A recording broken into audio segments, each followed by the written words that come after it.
Indefinite tense सीख लिया, present continuous tense भी सीख लिया। अब प्रेजेंट का थर्ड टेंस आता है प्रेजेंट परफेक्ट टेंस।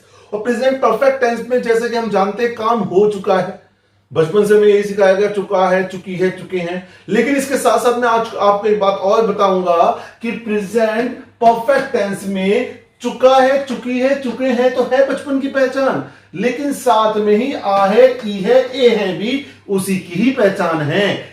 चुका है, चुके हैं, चुकी है, या आ है, ई है, ए है भी प्रेजेंट परफेक्ट टेंस की ही पहचान है। एक्शन जो प्रेजेंट में हो चुका हो या किया गया हो, कोई भी एक्शन जो प्रेजेंट में हो चुका हो या किया गया हो, उसे प्रेजेंट परफेक्ट टेंस में लिखना है। तो इसमें हेल्पिंग वर्ब कौन सा आएगा? हैज और हैव। हैज का यूज होगा सिंगुलर सब्जेक्ट के साथ, ही, शी, इट और सिंगुलर नाउन के साथ। और हैव का यूज होगा प्लूरल सब्जेक्ट के साथ, आई, वी, यू, दे और प्लूरल नाउन के साथ। आई के साथ भी हैव का यूज होगा। और मेन वर्ब की फॉर्म हमेशा थर्ड फॉर्म आएगी, चाहे वो प्रेजेंट का परफेक्ट हो या पास्ट का परफेक्ट हो या फ्यूचर का परफेक्ट हो, हमेशा मेन वर्ब की थर्ड फॉर्म का ही यूज करते हैं। आगे देखिए, जैसे एक्शन जो प्रेजेंट में हो चुका हो या किया गया हो, तो जैसे हम मैच जीत चुके हैं, हम मैच जीत चुके हैं, तो चुका है, चुके हैं, चुकी है, आ है, ई है, ए है। इसी को मैंने दूसरे तरीके से लिखा कि हमने मैच जीत लिया है, तो दोनों सेंटेंस सेम है और उसका सेंस भी सेम है, मीनिंग भी सेम है। हमने मैच जीत लिया है, हम मैच जीत चुके हैं, दोनों सेम बातें हैं। तो इसको इंग्लिश में ट्रांसलेट कैसे करेंगे, उसके लिए स्ट्रक्चर समझते हैं। पहले सबसे पहले सब्जेक्ट आएगा अफर्मेटिव में, फिर हैज या have helping verb, main verb की थर्ड फॉर्म, फिर ऑब्जेक्ट। जैसे we have won the match, हमने मैच जीत लिया है, we have won the match. Negative में नॉट लग जाएगा हैज हैव के बाद। इंट्रोगेटिव जैसे कि सवाल होता है तो क्वेश्चन मार्क लास्ट में और सब्जेक्ट से पहले हेल्पिंग वर्ब। और नेगेटिव इंट्रोगेटिव में क्या करेंगे आप? हैज या हैव फिर सब्जेक्ट। जब भी सवाल होगा तो सब्जेक्ट से पहले हेल्पिंग वर्ब, लास्ट में क्वेश्चन मार्क लगाना जरूरी है। वैसे इसमें भी हैज या हैव सब्जेक्ट से पहले, नॉट सब्जेक्ट के बाद।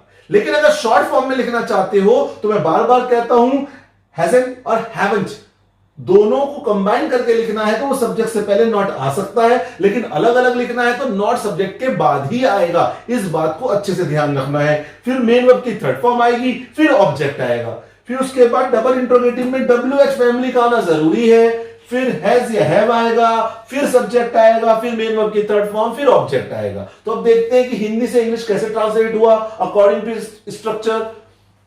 हम मैच जीत चुके हैं तो we have won the match, हमने मैच जीत लिया है, सेम मीनिंग है। We have not won the match, negative sentence हो गया, हमने मैच नहीं जीता है, हम मैच नहीं जीत चुके हैं। Have we won the match, क्या हमने मैच जीत लिया है या क्या हम मैच जीत चुके हैं, तो ये इंट्रोगेटिव सेंटेंस हो गया। Have we not won the match, क्या हम मैच नहीं जीत चुके हैं, नेगेटिव इंट्रोगेटिव हो गया। अब डबल इंट्रोगेटिव के लिए हमने कहा from whom have we won the match. From whom, किससे हमने मैच जीत लिया है, किससे हम मैच जीत चुके हैं। ठीक है, तो सवाल पूछने के लिए WH फैमिली के साथ हमने फ्रॉम भी लगाया है, ये करने के लिए किससे हमने मैच जीत लिया है, तो from whom have we won the match. तो प्रेजेंट परफेक्ट टेंस को हिंदी टू इंग्लिश समझ में आ गया। अब करेक्ट फॉर्म की वर्ब सीखते हैं। सभी हमने सीखा प्रेजेंट परफेक्ट टेंस को हिंदी टू इंग्लिश कैसे ट्रांसलेट करते हैं, और अब हम सीखने जा रहे हैं करेक्ट फॉर्म दी वर्ब में किस तरह से आप बड़ी इजीली समझ जाएंगे प्रेजेंट परफेक्ट टेंस है और वहां पर मेन वर्ब की थर्ड फॉर्म का यूज करेंगे और हेल्पिंग वर्ब लगाएंगे हैज या हैव। तो जल्दी से सीखते हैं किस तरह से इसको हमें समझना है।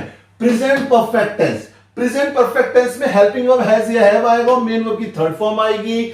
फिर इसमें अब आइडेंटिफाई करने जा रहे हैं correct form of the verb. जब प्रेजेंट परफेक्ट टेंस को आपको फिल करना होगा तो उसमें क्या दे रखा होगा, पहली पहचान है पास्ट एक्सपीरियंस, पुराना अनुभव है तो पुराना, लेकिन जो आप कर चुके हैं।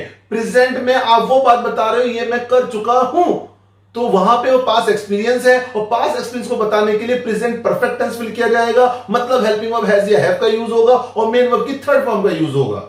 तो उसको भी पहचानने के लिए हमारे पास वर्ड्स हैं जैसे already, before, this year, this month, this week, several, so far, as yet, just now, till now, recently, presently, scarcely, once, twice, thrice. इनमें से कोई भी एक वर्ड दे रखा हो तो सेंटेंस में आप पहचान जाओगे प्रेजेंट परफेक्ट टेंस है। और किस तरह से, दूसरा एक पॉइंट और है, to express an action having taken place, ऐसे एक्सप्रेशन को, ऐसे action, to express an action, ऐसे एक्शन को एक्सप्रेस करता है having taken place in the past, जो हुआ तो पास्ट में है लेकिन अभी तक कॉन्टिन्यूसली चल रहा है। जो बात पास्ट में हुई और अभी तक चल रही है उसको भी एक्सप्रेस करने के लिए प्रेजेंट परफेक्ट टेंस यूज किया जाएगा। कैसे? To express an action having taken place in the past and continuing in the present, हुआ तो पास्ट में लेकिन अभी भी प्रेजेंट में चल रहा है, उसे present perfect. I dash already see him before, मैं उससे पहले ही मिल चुका हूं, तो यहां पे आप क्या लगाओगे? आई के साथ have, I have already seen him before. Next sentence, I dash you dash पे योर पेमेंट सो फार, क्या तुमने अभी तक अपनी पेमेंट नहीं दी है? जरूरी चुका, चुके आ है, ई है, ए है भी हो सकता है। क्या तुमने अभी तक अपनी पेमेंट नहीं दी है? तो यहां पे प्रेजेंट परफेक्ट टेंस है और सो फार आ गया, इन वर्ड्स में से देखिए सो फार आ गया, तो यहां पे क्या लगाओगे? यू के साथ भी है, और शुरुआत में आता है तो एच कैपिटल बनता है। Have you paid your payment so far, question mark था, सवाल था, इसलिए सब्जेक्ट से पहले हेल्पिंग वर्ब आ गया। फिर यहां मैं थोड़ा सेंटेंस चेंज कर देता हूं, यहां शी लगा देता हूं। She dash know him for 3 years, वह उसे 3 साल से जानती है, पहले से जानती है और अभी तक जानती है।